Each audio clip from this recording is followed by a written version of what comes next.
Okay, so here's a look at the 1955 International Cub Lo-Boy. We've got the tin work off already.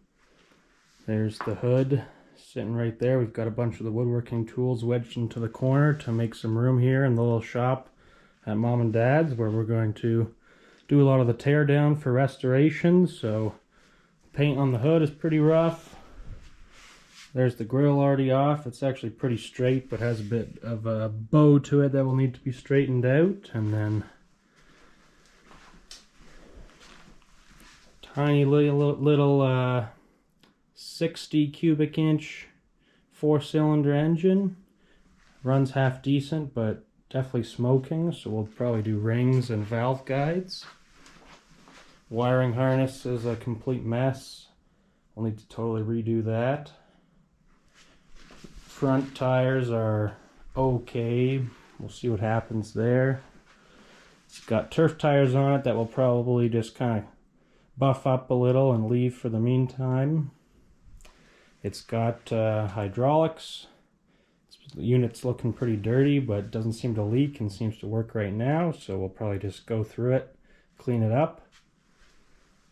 It's got a 1-point fast hitch, so hydraulic hitch on the back. You have a little drawbar, and you can also have quick connect implements that you can hook up into there. Right now the latching mechanism is missing. You can see this cross link's all bent up. The bottom link is bent. So there's quite a bit of work to do to get that all straightened up. And you can also see we've got several leaks between the differential and the final drives. We're going to have to get new gaskets in there. We'll have that all apart and sealed up again. Rear light bracket's all bent. We'll straighten that up. Battery box is totally roached out. We'll replace that. And otherwise, everything is pretty straight overall, so radiator's in good shape. We'll just clean it up, but it'll be okay.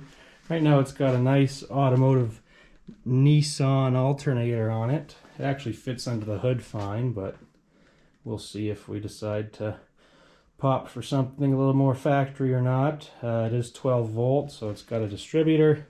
Right now the coil's offset, I think because of the alternator bracket, so we'll try to clean that up a little bit. And yeah, so it's same as the very popular IH Farmall Cub, except the Lo-Boy had a little bit lower stance to the ground. It was popular for like landscaping applications, very popular on golf courses. So all they did is shorter front spindles, and then these final drives, you can actually see the bull gear is actually facing us right now. That cover would typically face down. All they did is rotate that 90 degrees.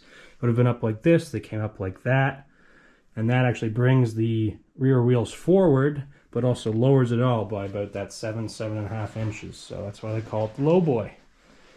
So there it is. It's a 1955, the same as our 300 utility. The sheet metal styling is kind of the same with the chrome emblems. So once we get it painted up, they'll look pretty nice beside each other. So this was a quick little kind of before, and hopefully in several months she'll be looking a lot nicer. So there we go. November 2nd now. The summer really flew by, but here's what's left of the Cub. In the last month or so, we've kind of gotten back into the project and done a lot more tear down. This is all that's left of the main body. We've got the bell housing and main tube there, little transmission and rear end, and the axle housing there.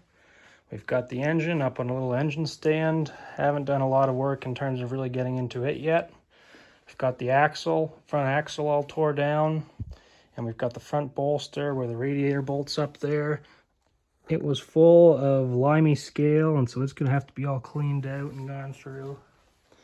We've got the final drives up on the bench here. We've got the bull gears out and that shaft, but we still have to remove the brake drums and bands and get those secondary shafts out.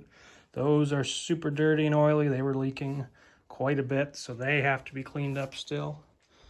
We've got the front and rear hubs over here and front spindles also to be cleaned up yet. But a lot of what I've picked away at over these months is cleaning up the small parts. just on the wire wheel on the bench grinder here. All the bolts, if they're in good shape, get put through the wire wheel and cleaned up. That's a larger one. All the little cast parts, a lot of them have the part number cast right into them, get cleaned up. And just going through that has taken a lot of time, but it's nice to be able to use the original stuff. Here's a bunch of the other small parts that have been gone through, even the small bolts.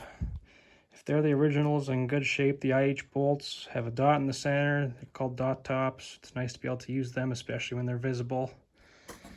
So that's that. A bunch of other smalls here. There's the pulley. Goes on the PTO shaft. It's an original. Got the IH and the part number stamped in there. Over here in this mess of shelving, you've got your clutch and flywheel, your bull gears out of the final drives. Started sandblasting some of the tin work. I've got one of the fenders sandblasted there. Got some other smalls sandblasted. There's the rear light housing. Got a bunch of kind of medium-sized parts, wire wheel, sitting in a milk crate there. We've got the hydraulic unit off, have to go through it still. So we've got a whole mess of parts over here and the shelving unit as well. Some of the bigger parts stuffed down there. But we've made quite a bit of progress and we're nearing the end of kind of the tear down. A lot of what's left is going to be cleaning up these large castings. Still quite a few small parts to clean up, but it was good to pick away at all this stuff. So there you go. November. Okay, so it's November 19th now, and over the course of the last couple weeks or so, I've made a lot of progress. With the exception of the engine block, I've got all the major castings cleaned up. I've just been wire wheeling them outside with a 4-inch knotted wire wheel on a small angle grinder, and then a little wire wheel in a die grinder to get into kind of the hard to get areas like the little nooks and crannies and corners. So we split the torque tube from the transmission and rear end. So here's the little transmission and rear end all cleaned up. I've got it sealed up with some cardboard right now because after a good inspection of the transmission gearing, everything in there looked really good. So we didn't bother tearing that down completely. And then we've got the torque tube here. So there's your bell housing where your flywheel and clutch on the back of the engine would go. And so the clutch engages this input shaft here, which runs down the length of that tube into the transmission. We've got the front axle all cleaned up. We split that front bolster apart into its upper and lower halves. We've got the inside of it all cleaned out, including that area that was so grimy where the radiator bolts down, so that cleaned out quite well. This is the other side of the front bolster where the axle mounts. It's looking good. We've got our 2 final drive casting housings that were super oily and dirty. They're looking really good. We've got that axle housing. We've got our 2 rear axles and hubs looking good. And then we've got some of the rear hitch parts here. So there's the rock shaft off the hydraulic unit. There's the main drawbar and fast hitch. It needs a little bit more work still. Here's the pivot shaft, I guess, that raises and lowers the hydraulic fast hitch at the back through that linkage, as well as this piece here is an additional part of that. That actually swings up underneath the bottom of the tractor and helps tie the drawbar in. So that kind of sums up all the major castings. We haven't broken into the engine yet. I've continued to work away at wire wheeling small hardware after it gets dark in some of the evenings. And I'm really pleased with the progress, and all these pieces are in good serviceable condition, so we didn't find any nasty cracks or anything yet. So yeah, December 11th, and we've got the engine completely tore down. We started off by removing the lubricating oil pump and the oil seal cover for the back of the crankshaft here. So here's the lubricating oil pump. It's a gear pump driven off the back of the camshaft. And then here's that cover. The seal's been removed. Next, we removed the oil pan and the oil pickup and feed tube. And then we went ahead and removed the engine head. We have a fair bit of carbon buildup. After that, we went ahead and removed the connecting rods and pistons. Removed the rod bearings, and then we removed the main bearings, caps of course, and then we were able to pull the crankshaft. After that, well actually before the crankshaft came out, we pulled the front cover. And then after that, we removed all the valves, keeping things in order with our fancy holder here. After that, we removed the camshaft and the idler gear.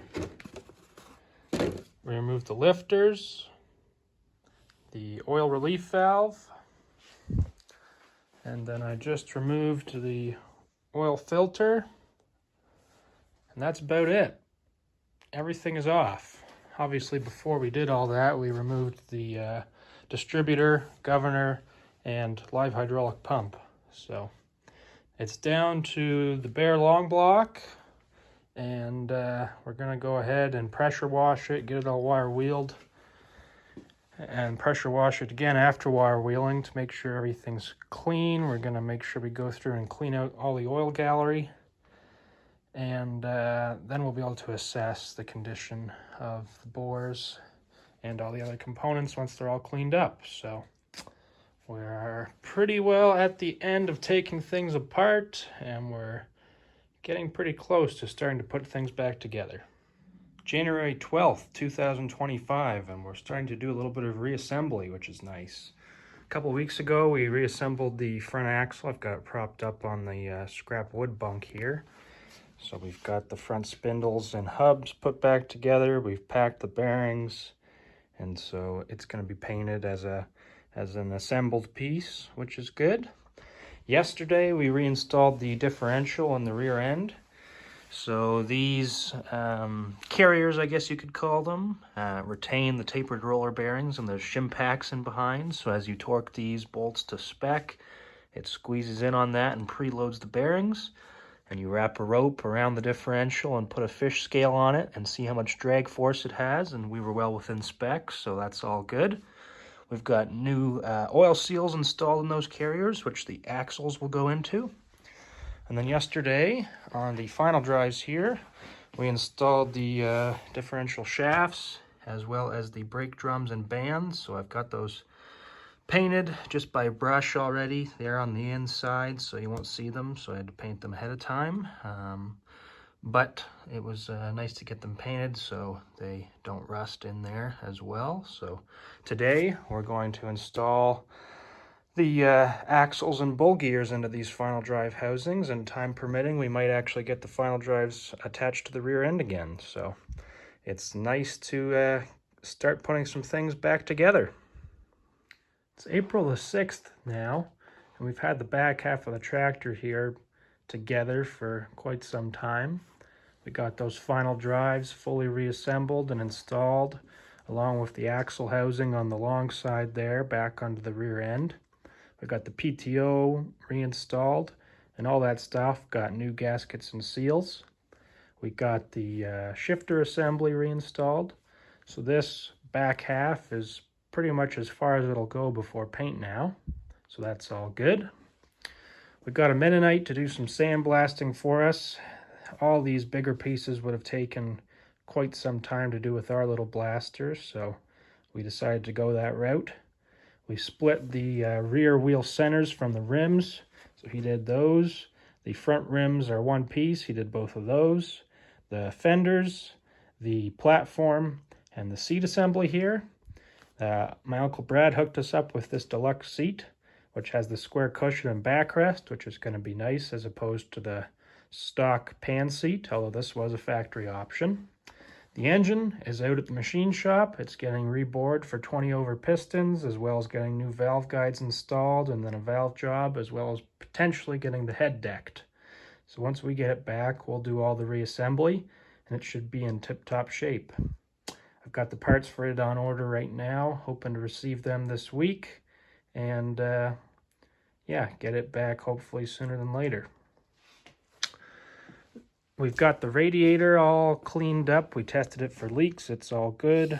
We straightened out all the fins with a fin comb I made, and made sure we were getting good flow through all the tubes, and shined up the top tank here. The grill and oil pan were two other things we got sandblasted. The grill was in really tough shape, dented up, but we've already done quite a bit of work straightening it out. It's looking much better. The oil pan was kicked in a few places, got it banged back out as well.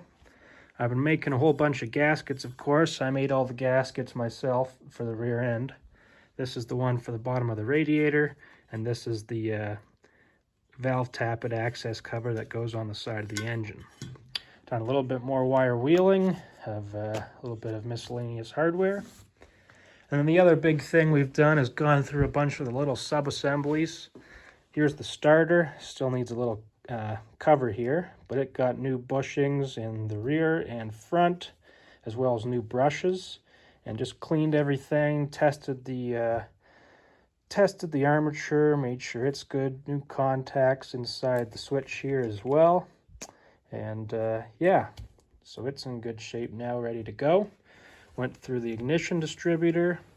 It was all in relatively good shape as well, just cleaned everything out, oiled everything on the bottom end there lightly, the flyweights, and made sure everything's in good shape there. It got new gaskets as well. Went through the alternator, tested it, it's charging just fine, so just took it all apart, cleaned everything, got it put back together. It's aluminum, so it's going to stay as is now. It's not going to get painted. And then the fan assembly, went through it, made sure everything was cleaned out good, and reassembled with a new gasket there as well. So all these guys, as I said, the alternator's not going to be painted, but these three are pretty much ready for paint.